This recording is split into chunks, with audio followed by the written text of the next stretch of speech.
Hi friends, ഇന്നത്തെ recipe carrot ഹൽവയാണ്. അപ്പോൾ ഇതിന് മെയിനായിട്ട് വേണ്ടത് ക്യാരറ്റാണ്. ഒരു 3 വലിയ ക്യാരറ്റ് എടുത്തിട്ടുണ്ട്. ഫസ്റ്റ് ഇതൊന്ന് ഗ്രേറ്റ് ചെയ്തെടുക്കാം. എന്നിട്ട് കറക്റ്റ് മെഷർമെൻറ്റ് പറയാം എത്രയാണ് എടുക്കുന്നതെന്ന്. ഫസ്റ്റ് ഇതിൻ്റെ സ്കിന്നൊക്കെ ഒന്ന് മാറ്റി ഒന്ന് കഴുകിയെടുക്കാം. അപ്പോൾ ഇനി ഇത് ഒന്ന് ഗ്രേറ്റ് ചെയ്തെടുക്കാം. ഞാൻ ഈ ചെറിയ ബ്ലേഡ് ഉപയോഗിച്ചാണ് ഗ്രേറ്റ് ചെയ്യുന്നത്. വലുതിലായാലും ചെയ്യാം, ഏത് വേണമെങ്കിലും യൂസ് ചെയ്യാം. ഞാനിപ്പോൾ ഈ ഒരു ബ്ലേഡിലാണ് ഗ്രേറ്റ് ചെയ്യുന്നത്. ഇപ്പോൾ 3 ക്യാരറ്റും ഗ്രേറ്റ് ചെയ്ത് വെച്ചിട്ടുണ്ട്. ഇതിൽ നിന്ന് 2 കപ്പാണ് വേണ്ടത്. അപ്പോൾ 2 കപ്പ് മെഷർ ചെയ്തിട്ട് ഒരു ബൗളിലേക്ക് ഇടാം. ഇതുപോലെ 2 കപ്പ് എടുക്കാം. അപ്പോൾ 2 കപ്പ് എടുത്തിട്ടുണ്ട്. ഇത്രയും ബാക്കി വന്നിട്ടുണ്ട്. അപ്പോൾ കറക്റ്റ് 2 കപ്പിന് 3 വലിയ ക്യാരറ്റിൻ്റെ ആവശ്യമില്ല, 2 എണ്ണം മതിയാവും.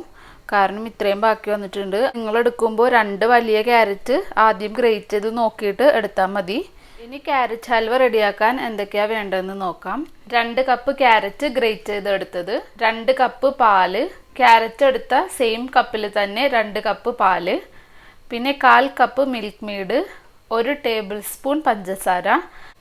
അപ്പം മിൽക്ക് മെയ്ഡിന് പകരമായിട്ട് ഫുള്ള് പഞ്ചസാര എടുത്താലും കുഴപ്പമില്ല. മിൽക്ക് മെയ്ഡ് ഉണ്ടെങ്കിൽ മിൽക്ക് മെയ്ഡ് എടുക്കാം, അല്ലെങ്കിൽ ഫുള്ള് പഞ്ചസാര തന്നെ ചേർത്താൽ മതി.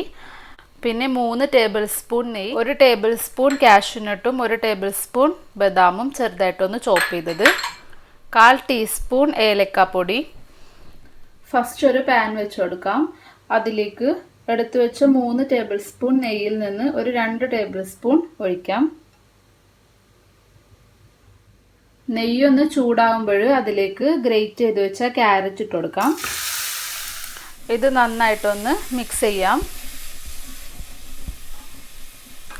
ക്യാരറ്റിൻ്റെ പച്ച സ്മെല്ലൊക്കെ ഒന്ന് മാറി നന്നായിട്ടൊന്ന് റോസ്റ്റ് ചെയ്തെടുക്കണം.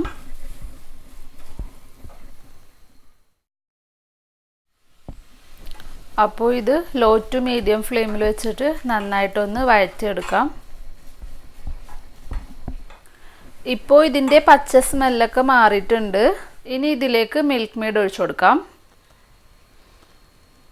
ഒന്ന് മിക്സ് ചെയ്ത് കൊടുക്കാം. 1 ടേബിൾ സ്പൂൺ പഞ്ചസാരയും കൂടി ഇട്ട് കൊടുക്കാം. ഇത് നന്നായിട്ടൊന്ന് മിക്സ് ചെയ്യാം.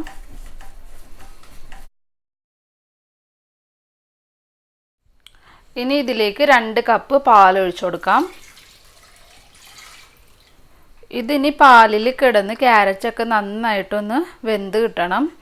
അപ്പോൾ ഹൈ ഫ്ലെയിമിൽ വെച്ചിട്ട് വേവിച്ചെടുക്കരുത്, ഒരു മീഡിയം ഫ്ലെയിമിൽ വെച്ചിട്ട് ഈ പാലൊക്കെ നന്നായിട്ട് വറ്റി വരണം. ഇതിലേക്ക് 1/4 ടീസ്പൂൺ ഏലക്കപ്പൊടിയും കൂടി ചേർക്കാം. അപ്പോൾ ഇനി ഇതൊരു മീഡിയം ഫ്ലെയിമിൽ വെച്ചിട്ട് നന്നായിട്ടൊന്ന് വേവിച്ചിട്ടെടുക്കാം. പാലൊക്കെ ഒന്ന് നന്നായിട്ട് വറ്റി വരട്ടെ.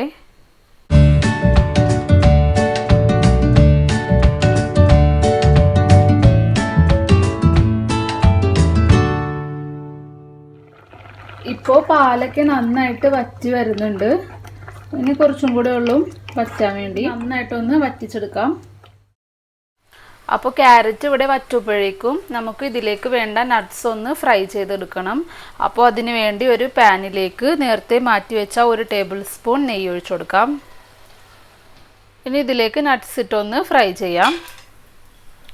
ഒരു ചെറിയ ഗോൾഡൻ കളർ ആയാൽ മതി. മീഡിയം ഫ്ലെയിമിൽ വെച്ചിട്ട് വേണം ഫ്രൈ ചെയ്യാൻ. ഇനി ഇത് നെയ്യേപ്പാടെ ഇതിലേക്ക് ഒഴിച്ചു കൊടുക്കാം. ഇനി ഇത് നന്നായിട്ട് ഡ്രൈ ആക്കി എടുക്കാം. അപ്പോൾ ക്യാരറ്റ് ഹൽവ റെഡി ആയിട്ടുണ്ട്. ഇതിപ്പോൾ ഇവിടെ നല്ല ഡ്രൈ ആയിട്ട് വന്നിട്ടുണ്ട്. പാലൊക്കെ നന്നായിട്ട് വറ്റിയിട്ടുണ്ട്. ഇനി ഇത് സെർവിങ് ഡിഷിലേക്ക് മാറ്റാം.